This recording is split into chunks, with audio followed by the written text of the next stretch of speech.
So thank you so much, Becky, for being on this podcast. We have a very interesting guest and topic. Like, honestly, I have not really heard of this area that much other than like briefly in the news, but thank you so much for being here. So I guess the first thing we can start off is, do you mind giving a short introduction about yourself, background, and hobbies? Sure. So I'm Becky Postar. I'm a partner in a boutique consulting firm called HDCS, and it stands for, here it is, HDCS, and it stands for Higher Risk Deposit Compliance Solutions. And what this company focuses very specifically on is our clients are financial institutions, whether it's a bank or a credit union. They hire us to help them navigate through the very complex world of banking, a federally illegal business. So that's what I get to do for fun now. Mm-hmm. And before that, though, I have 20 plus years in banking. I've done just about everything. I worked at a bank while I went to college. So after I got my degree in accounting, I went into lending. So that's really one of our expertise in my company is not just helping a financial institution wrap their arms around how to just bank the industry as a depository customer, but also how to lend them money. And so you can do that safely as well. It's even more tricky, but my clients are doing that now. Mm-hmm. So that's fun. And, before I got into lending, I worked in internal audit. I did new accounts. I was a teller. I even was a corporate trainer, which was my favorite job in banking, where I worked for a very large independent bank here in Texas. And the CEO would just say, "Hey, I want you to do training on this." So I would research it, create a training program, and then I would implement it for the whole bank. So that was really fun because you get to see people and work with people within the organization on a very laid back, fun way. And so that's why that was fun. But I had heard that one of the positions within any institution, if that gets laid off, if there's an economic downturn, is the training department. So in 2007, I switched into the lending side, and then of course the financial crisis hit in 2008. So I actually kind of saved myself there. But the lending side is really fun, and I was a commercial credit underwriter for several years as well. So that's what I did in banking before I got into cannabis banking. Mm-hmm. That's actually like a really interesting career path. So I was actually kind of curious from the very beginning, like what got you interested in going into banking or finance in the first place? Oh, that's a really funny question. So I was a store manager for American Eagle Outfitters. I was one of the youngest in the whole country for them. And I got to work with several different stores within my state. If they weren't doing well, they would send me in. I would go clean it up, get it making money, and then they would send me on to the next one. Oh, wow. And I did that from 19 to 23. I put a pause on college, and did that. Afterwards, I went back. But anywho, so one day I was working my 80-hour weeks that I was working, and I hit a burnout, and I thought, you know what, it's time to go back to school. And I got into banking because I worked in the mall, and there was a bank at the mall that I'd take my deposits to as a manager. And it occurred to me, if I got a job in banking, I would get weekends off, I would get Christmas off, I would get the day after Thanksgiving off sometimes. That's why I got into banking, so I could actually have some guaranteed time off. Really? That's the main reason? That's why I chose it. Just transitioning. I didn't know what I wanted to do. I knew I was going to go to college. So I ended up getting a degree in accounting, and I just stuck with banking. And what kept it interesting for me is there's so many different jobs inside a financial institution. So if you get bored with being a teller, you could do new accounts. If you get tired of new accounts, you can go down an internal audit. You can just do different things. And so that's what kept it very interesting for me. And so when I would get kind of my arms wrapped around a certain job, and I was like, okay, this is fun. Now I'm ready to learn the next thing in banking. Yeah, so right now you're the COO of HDCS. So I'm actually kind of curious about this too, because usually when you hear about the C-suite, you hear about overworking. So do you end up actually working those bank holidays at the end of the day, or you actually do have them off? Yes and no. So the cool thing about this company is that my clients are financial institutions. So I do get some time off because they're off. Yeah. They're not there to answer an email or answer the phone. But a lot of what I do outside, because I go and I visit my clients and then I go back to the computer, and each visit I do a new assessment. So because the cannabis industry is constantly changing. Yep. The banking industry is changing constantly too. Probably not as quickly as some of the younger generations would like to see banking change. But the compliance component in banking is constantly changing. And so, and I can go deeper about why that is.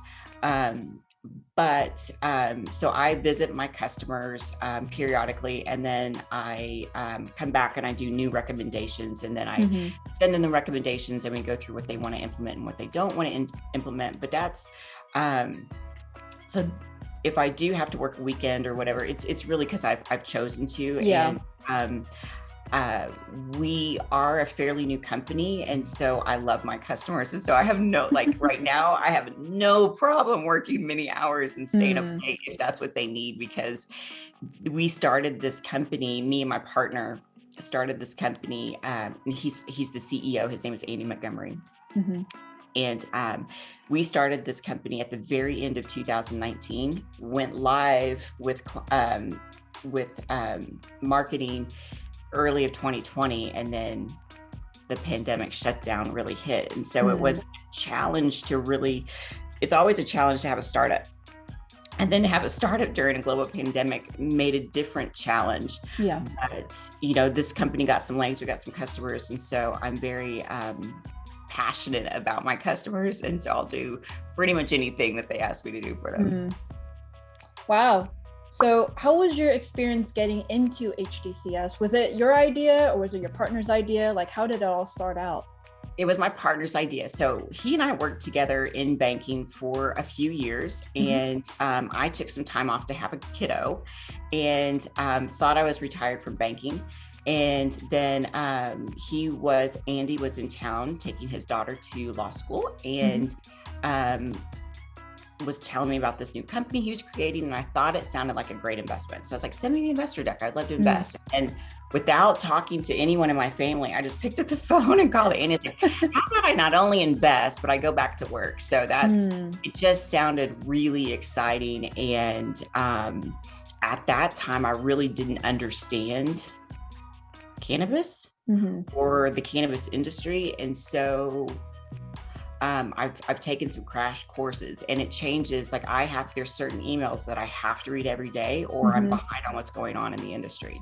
So that's where I do stay up late and work weekends, is just getting caught up on my subscriptions of everything cannabis related. And inside that is also hemp. That's included with that word cannabis, because that industry has had its major challenges as well. Yeah. So even before HDCS, it didn't seem like you were interested in cannabis. Is because you joined HDCS, you grew an interest and knowledge into that? Yeah, I really did. I started studying it, because all I knew about cannabis is what I got introduced in college, right? So, what it smelled like, and how people acted on it. And so it was interesting to really study about the plant and what it does and what it potentially can do, because we're very limited on our research, because it is still a Schedule I drug, which there was a research bill that was inside the infrastructure bill that Biden signed a few weeks ago. So they have really opened up research now, where scientists will be able to research on the human body, and they'll be able to go to the dispensaries and get the products that people are actually consuming and do some research, because I think that's really what's going to be a game changer for the people that either don't understand it or think it's still like really bad. And if you can have the research of the benefits and detriments of what it can do to the human body, you can really understand more about why it really is not scheduled correctly. It really shouldn't be a Schedule 1 drug. Within there's about 40 states in the United States where there's some form of medical sales.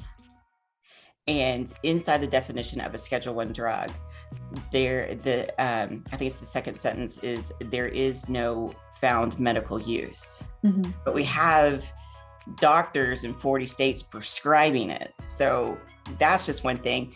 Another thing that I found like most fascinating was that the human body has the endocannabinoid system. We create our own CBD, and our brain and almost all of our organs have receptors to accept CBD. And that's why there's one of the reasons it's speculated that there has never been a death related to a marijuana overdose is because our body, when you have too much THC in your body, the CBD that you naturally create flushes it out. That's interesting.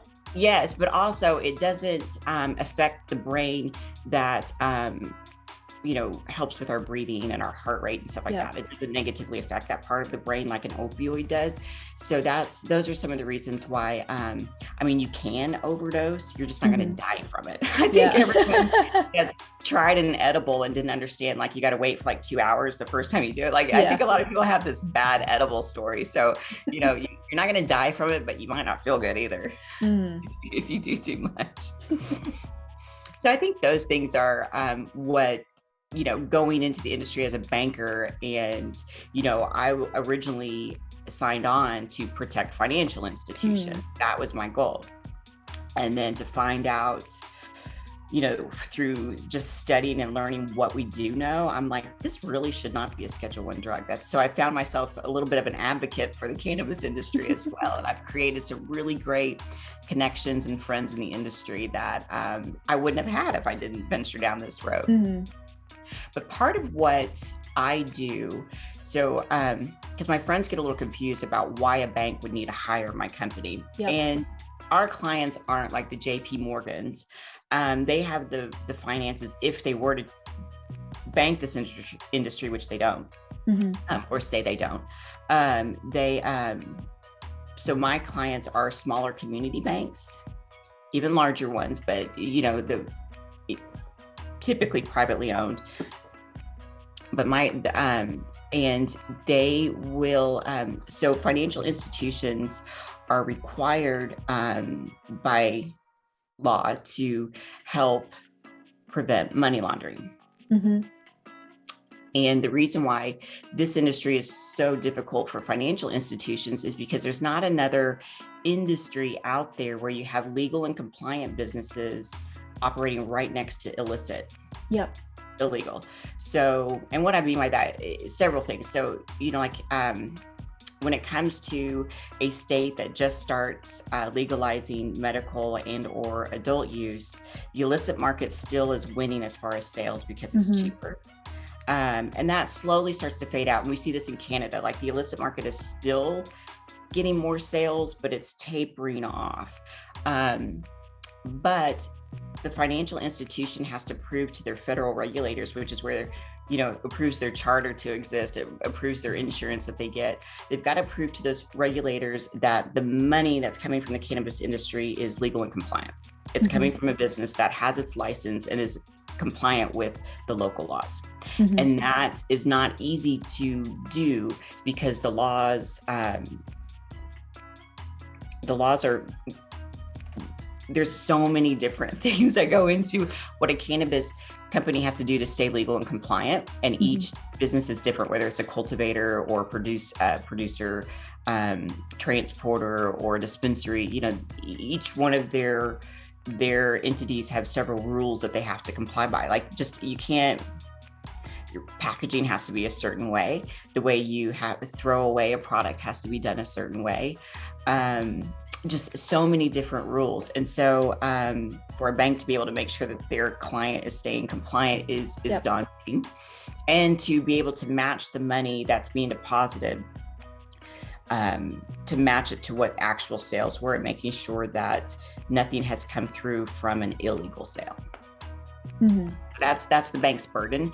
And so that's what we help banks with, what that looks like. And so we have a 3-tiered solution where you got to lay down a solid foundation for your program. You've got to know it inside out before you even implement it. And then we help them with how to vet their cannabis business, how to make sure it's legal and compliant, and staying legal and compliant, and what that looks like. And there's a little bit of a training in there too, because your average citizen, whether you're in the cannabis industry or not, may not understand completely why a bank is asking for this certain information and asking for it often. And so that's educating your cannabis business client from the start really makes it a seamless relationship. And then the third part is proper monitoring and reporting. So because cannabis is considered a federally illegal drug, a financial institution has to file what we call a suspicious activity report, a SARS, that's marijuana related. And they have to file that every 90 days for every one of their clients, just letting the government know, we know that they're in this business. And so once there's federal legalization, that burden will go away. But right now, that's a heavy lift. That's a lot of work. And that's just part of the program. But anyway, we put those three risks together, and we help banks mitigate the risk. Mm-hmm. So if I were to summarize, it's like whenever they have any particular questions or concerns about the industry and how to navigate it around, you guys would come around and provide solutions of like, here's how to mitigate it, here's what we can do. So is that like what you mostly do, or you also kind of like outsource some of the work that would be needed for the legislation? Yeah, so basically we are a consultant for the bank. In a financial institution, another nuance is that they're not allowed to outsource their compliance programs at all. So we help them, we're an extension of their team, but ultimately the BSA AML officer, which that's Bank Secrecy Act, anti-money laundering officer, has to sign off on everything and have ownership of everything. But we're hired to help them with how to do that, what to look for. And so that's one thing that we do. And then a lot of our clients that we have a multi-year contract with, we are there, like I'll visit periodically and assess the program and see if there's any new recommendations. But also one thing that's very handy is that when they have regulators in their financial institution for an exam, I'm there to answer questions. Interesting. Yeah, I honestly don't know anything about this industry, and even like what all the compliance and all those kind of stuff that come with it. So I was kind of curious about this too. Like, what do you think is the future of the cannabis industry? You can talk about it on a legislation standpoint, on a financial standpoint, or consumption. Yeah, right. So there's several ways that to answer that question. There's 3 different ways. So number one is it's not going to go backwards. The cannabis industry is going to continue to grow. There's been some states that are reporting a slowdown right now in their sales because, before the pandemic, right before the shutdowns from the pandemic, people were stocking up. So there were a lot of sales last year. And then some states have tapered down. Some haven't, but some states have tapered down. But that's getting back to kind of a normal. It will still it will tick back up. And globally, that number is going to go up. And so so sales will continue to go up. Now, when there's federal legalization, we'll have some issues at first, like what we've seen in Canada, where you're going to have some supply issues, some distribution issues, but even that will kind of get fixed over time. So that's one thing, is that the cannabis industry is going to continue to go up for several years, even without federal legalization, as more and more states keep legalizing sales, and not just a state legalizing sales for the first time, but within legal states, like let's say California, Colorado, Washington, that have legalized for years, there are municipalities within that state that have decided to allow sales, because that's one thing that's a nuance within the industry. Even if a state has legalized, it's up to each county to determine if they want to participate in that. So more municipalities are coming online, more states are coming online. So that's going to continue to grow. And so we talked a little bit about legislature. There's a lot of bills introduced. Currently, there's about 1,300 bills cannabis related within state legislature and U.S. Congress. And not a whole lot's getting passed, but a whole lot's been introduced. And so that shows you that, we're getting closer and closer to additional research, additional, like there's the Safe Banking Act, that which would protect banks and would allow more financial institutions to be tempted to enter into the industry. And then, of course, the full-on legalization, decriminalization, which would be great for the industry, because that would allow, like, let's say, so there's some states that are fairly new to cannabis, like let's say New Mexico. So New Mexico has been in the medical program for several years, has had a medical program for several years, and they legalized adult use 4 days after the state of New York did. And so they're preparing for a supply issue. And, what federal legalization could help is you've got states like Oregon that have a surplus issue. It would be handy if Oregon could sell New Mexico some of for their medical, but you're not allowed to do that right now. So federal legalization would really help with that and open some doors.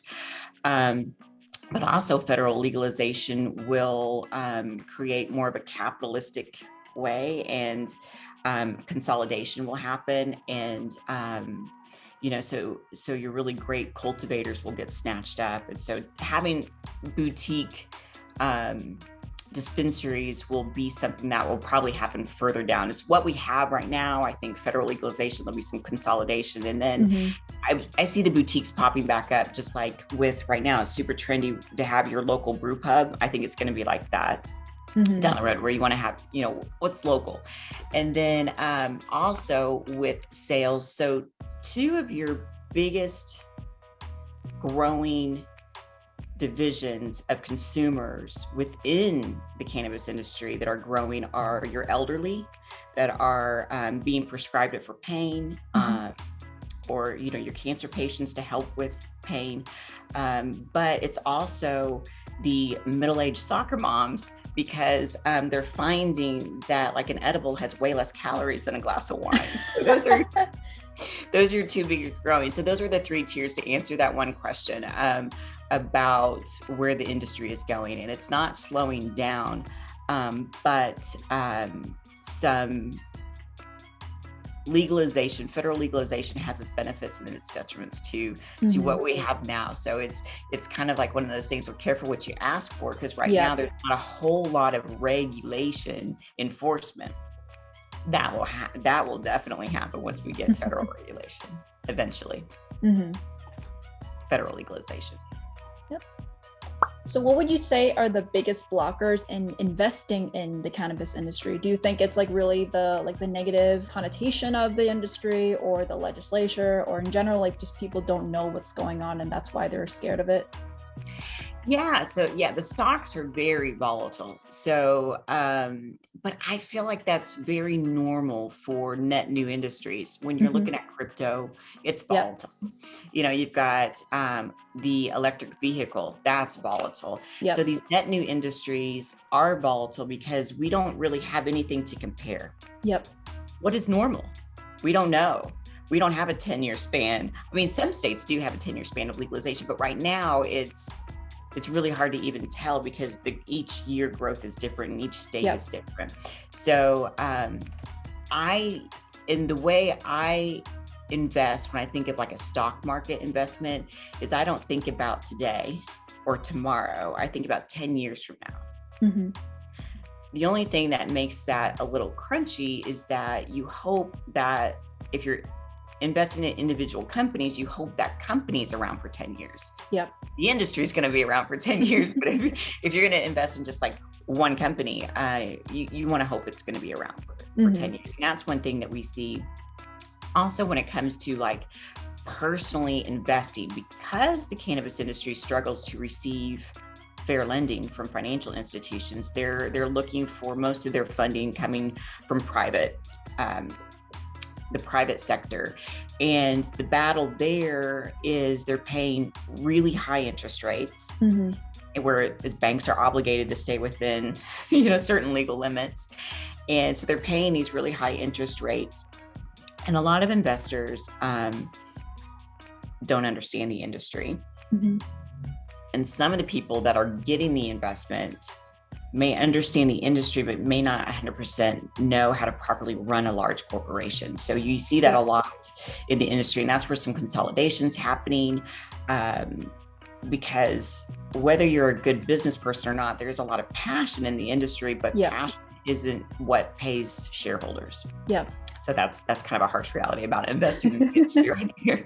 So I guess on the same vein of that, like how can anyone get started in investing in the cannabis industry? Like what are some things that they should look into or read up on? Because I think I know some people who do, but they are doing it on like Robinhood, like with like one stock and things like that. Is there even like an index fund where you're kind of diversifying against multiple cannabis companies?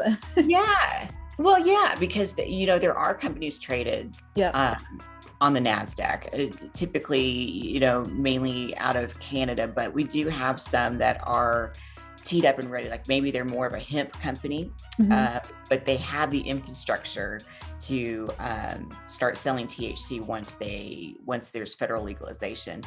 But it's really the OTC stocks, the over the counters, that struggle. And but yes, the ones on the NASDAQ are a little bit easier to get some guidance on. But the OTC ones are probably, but obviously I started a company. I was about to say I'm a little bit risky, but I started a company during a pandemic. So obviously I'm not too risk diverse, but some of those OTC ones are a really good play. It's just getting to do your due diligence, get to know who's running that company, what their long-term goals are. And, you'll more than likely make a good bet. There's a lot of really good business owners. And the longer this industry plays out, the more people that are going to have experience are in it, prove that they've done successful. So, there's not a whole lot of people that can say they've been in this industry in a legal and compliant way for more than 10 years. A lot of people have been in this industry for decades. Actually, that does lead to another question. Like if anyone was interested in joining the industry and like, I guess like maybe your capacity, something as like more like a consulting role to financial institutions, how would you even get started? Would you say that it's probably easier to go in through traditional finance, or is there a way through cannabis industry and then going into that area? Yeah, there's several different avenues. There's a lot of universities now that are offering cannabis certifications. That really? College, yes, wow. Being now, yes, there's several, probably a good dozen universities, maybe even more than that. I could be not even that, but there's probably a dozen universities. There's a couple of companies that I do know of that are specifically targeting universities to carry their certification. So as a college student, you can get a certification to go out and be a bud tender at a dispensary, or you could, be an intern for a cultivator. And so that's a very easy way to get into it. There's one company, I don't want to say their name, so I'm not going to say their name, but because I messed it up. Starts with green, but so many companies in this industry, it starts with green. But they also have a program that's similar to a wine sommelier, where they're teaching bud tenders the different types of plants and flavors and smells. Oh, wow. And those bud tenders, when you walk into the dispensary, they're not asking you what you're looking for. They're asking you, how do you want to feel today? And I just think that's so cool. So yeah, so that's one thing, especially for college students. That's if you want to layer on, like, you're getting your degree in X, Y, and Z, but you want to get the certification. It's a great way to earn some money while you're putting yourself through college. And then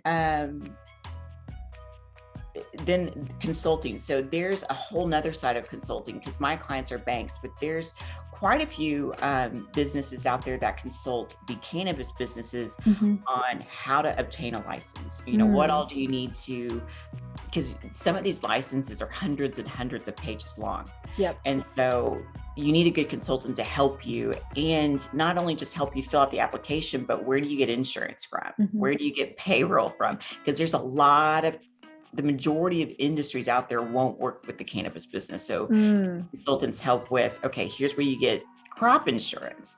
You know, here's where you get payroll services. So and those consultants, ideally are lawyers, and that's very helpful to have a lawyer within your state that also knows the cannabis law, that will help you get your application done correctly and can guide you along the way. And then they can refer them to me to help them get a bank.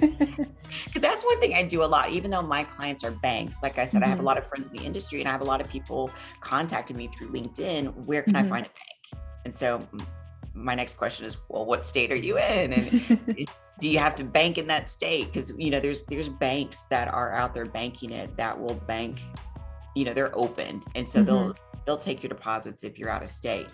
And there's a way to do it. There's armored car services that can pick up the cash, verify the cash, and they can deposit directly to the Fed. So that's very helpful. So it keeps the bank safe, because that money's not coming into the bank, and it keeps the cannabis related businesses safe and their surrounding community. Because one thing that happens a lot is, you know, these dispensaries are getting robbed, and often because their inventory is very fascinating, very, very expensive, very good product too. It's gone through, I mean, the stuff, like my salad kit that I bought at the grocery store did not go through all the rigmarole that, I mean, I shouldn't say rigmarole, didn't go through all the compliance that the cannabis industry does have to go through. So you're getting a really high quality product, and then, and it's tested regularly. And then, what else? The product, and the cash. So if more financial institutions were comfortable with banking the cannabis industry, we would have less of this issue. Because everyone does target them as high cash, and the inventory is really high quality. All right, so I think I wrapped up most of the questions I have about your experience in the cannabis industry, and I'm also a little bit curious more about your personal journey. So like, what are your aspirations in life? Do you think that you're going to be doing this long term, or this is just like a job and then you also have like aspirations outside of it? Well, my biggest aspiration is my 6-year-old daughter. So like anything she's into, I'm into. But one thing about my job in particular is I'm not a rapid growth business. So there are about 12,000 financial institutions in the United States, about 5,000 banks, 7,000 credit unions. Out of those, the last FinCEN report reported that there were 706 financial institutions that filed those suspicious activity reports I mentioned earlier, the SARS, that you have to file. And out of those 706 financial institutions, there's less than 200 that are actively banking the industry, because some banks have to file those reports even if they found cannabis within their banking system and chose not to keep that relationship. They still have to file those. There's less than 200 financial institutions in the United States actively banking it. And even less than that openly banking it, like where someone in the industry will know where to go. And then out of that few banks, there's significantly less even lending to the industry. So knowing that, my company is definitely, you know, we get a few banks, but we're not something where we're going to get 100 banks in a year. That's never going to happen. You know, even if there is federal legalization, even if cannabis is no longer a Schedule I drug, it's still going to be considered the highest risk industry right now. So the majority of financial institutions will still continue not to bank it. Just like the majority of financial institutions don't bank casinos or money service businesses. So. Mm-hmm. So I guess like what are your short-term and long-term goals, like either with the company or even outside of the company, like personal goals? Right. Our goals are to continue to find the needle in the haystack, to find the banks that are either actively banking and could use some consulting or thinking about banking the industry. And that's the majority of my conversations where I'm talking to BSA, AML officers or the C-suite about here's the risks in the industry, here's how we mitigate the risks. And then they'll think about it for a while. And then the majority of my clients are banks that are banking the industry, but they want to grow their portfolio. So they want me to come in and assess their current program, give recommendations, and then layer on some lending and how to grow their portfolio. So that's been the funnest part. So continuing doing that are short-term goals for my company. A little bit shorter than long-term is we're going into crypto compliance, because crypto is something that banks are going to get a lot of scrutiny over if they are not properly monitoring where those addresses are coming from, what those funds were used for and going to be used for, if it's a crypto company or a crypto transaction. So that's one thing that we're pivoting into very quickly. And then long-term is I'm open to see where my career goes within the industry. There's so many opportunities in the cannabis industry. So I don't have a laser focus on what my next is, but like I never thought I would be doing what I'm doing today. So I'm open to see what I'll be doing next in the cannabis industry. Because one thing that I live in the state of Texas, which does not have legal sales, very tiny medical programs. So the state of Texas has 29 million in population, and there's less than 4,000 patients. So it's really a non-existent program, and very limited decriminalization. So what I could do in my state could be very interesting down the road as things open up. All right. So I do have a section in the podcast specifically on your experience as a woman in your career. And this is where I'm a little bit interested in, how is it like being a woman in a male dominant field like finance or even the cannabis industry? I feel like that's also male dominant too. Yeah. So I have so many things about it. So I've had major struggles. I'm in West Texas, and anyone that's been out here kind of knows I struggled to become a female commercial lender. I had to actually switch financial institutions. I was at one for almost a decade, and they never had a female lender. Female commercial lender. They still have never had a female commercial lender. So I had to switch banks. That is where I met my partner, my business partner, because he started brand new banks out, de novo banks out in California and in Utah, built them from the ground up and sold them. And so he was baffled by the fact that I was struggling finding a lending desk. He was like, this is interesting. So I worked for him, and we had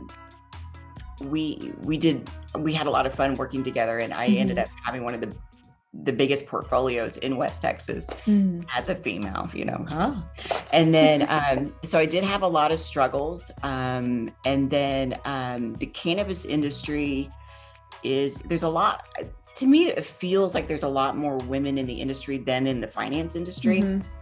And I think there should be. I just think that in my mind, and the irony of it is that the cannabis plant is a female plant. And so I like the fact that if more women are in this industry, it's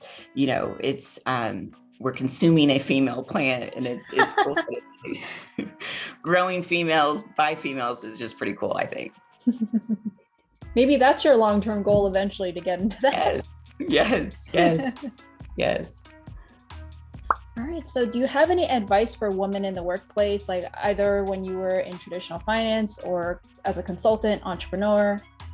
It was complicated because I'm of a generation where I did deal with some very significant sexual harassment issues in my career. And I did not speak up because it wasn't going to help me in any means. But I do see that for women that are 20 years younger than me, so that would be someone who's 25, she can speak up a little bit. Like it's way more, she's way more protected than what I was. But I think, so I mentor a young female commercial lender here in town. And, I warn her, like she does really well. And so I say, if you're not getting support from the men you work with, just holler at me and I'll help you out. So finding a good mentor, a female that's kind of already done a lot of the work, and aligning with them to really help you and give you that sage advice that sometimes the men won't give you in the industry. And it's not that they won't give you these tips because you're a female. Just a lot of men are like that in the industry, and it's not necessarily targeted at women. But one thing women do really well is, not every woman, but one thing I do very well is nurture. So I definitely think if you find a good mentor, because a mentor is what really got me to where I've landed. My CEO and business partner, Andy, he's a mentor to me. He has 2 daughters. So he thinks of me as like another one. So it's he's trying to get me out of some of the bad habits of being kind of a suppressed woman in the finance industry. And so being able to speak up when there is a mistreatment, and typically larger organizations have a really solid HR now that will support the female in the industry. So I see it changing for the better. Hopefully, I would love to hear back from women of the generation younger to me to see if it's as difficult or if the chicks like me actually made a difference. We paved the way, we worked hard.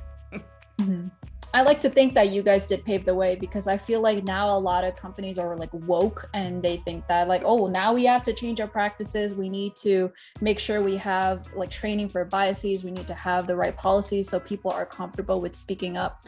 So there's like a lot of different things like that. Plus, like there's a systemic way of like, well, we need to make sure that any of these industries that don't necessarily have that many women, that there's ways to attract them to the field, like tech. Right. Yeah. Tech was, when I was in college, 100 years ago, when I was riding the dinosaur into class, there weren't a lot of other females in my accounting courses. And then now I see that's changed significantly. Yep. And I chose that degree, because remember my retail days where I was working 80 hours. I chose the accounting degree because statistically, and I think it's still even the same today, it is one of the fields that has the lowest unemployment rates. So that's why I chose it, because I was like, it's very stable, safe. Yes, stability. Yeah. Even though I didn't get my CPA, I didn't go down the accounting route. I just heard statistically, if you get a degree in accounting, it kind of opens up the door for anything you want to do in the business field. So that's why I chose it. It was definitely not a fun study for me. I wouldn't say accounting's so fun. It's, no, but I would definitely suggest it if you can if you're interested in the business field. Yeah.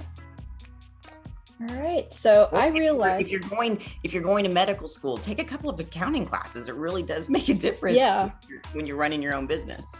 Yeah, especially I feel like nowadays anyone can basically be an entrepreneur. They can do it in whatever domain that they're in, like fashion or advertising, media, technology, all those kind of things. Like accounting is still going to be the backbone of what you need to do. Right. Okay. So my number one advice for any business owner is do your own bookkeeping. In the beginning, right? Definitely in the beginning. You can get a solid CPA to help you, but you still should be doing the work that you give to your accountant. Don't outsource that. Never. Even if you're working late hours, but if you own your own business, you need to be doing your own bookkeeping. So to those who are listening who may not know what like true bookkeeping looks like, because to me, all I think about is like, I'll put all my receipts, I'll give it to the CPA. I don't actually know what bookkeeping truly is, ironically, because I'm in the fintech area. But like, what exactly would good bookkeeping entail for like a small entrepreneur or solopreneur? So you've got, knowing what your sales are, your deposits, what those look like, balancing your deposits, making sure someone else isn't balancing your deposits to what the bank statements say. Like you need to be on top of that, because that's the biggest issue I've seen in business, where a business can really strong concept and business owner can fail because their bookkeeper was taking money off the book. And I learned that as a commercial lender. I've had clients that had a great business start to bleed and almost go out of business because their bookkeeper was stealing from them. Wow. So do your own bookkeeping. It's worth it. And it helps you really know and see like, okay, so I deposited this much last year from this store. So why is it doing so much less this year? You can find issues within your own business, and you can also, by analyzing your own business statements, can see where there's areas of growth and where there's some areas of maybe some roll your sleeves up and figure out what happened. So you really do need to be able to analyze your own financial statements, balance sheets, and see and compare quarterly at least, but definitely annually. Yep. That's definitely some valuable advice that I should be doing. I mean, I'm it's just me, so I have to be my own bookkeeper anyways. Right. Yeah. And that's how it is. And a lot of people, because it's so mundane, like it's not fun to do your bookkeeping, but you learn a lot from it as a business owner, like I said, on areas of growth, but you also can prevent some heartache. Yep. And don't think it's okay to have a family member. The family members are usually, you can't trust anyone to do your bookkeeping. I've seen it.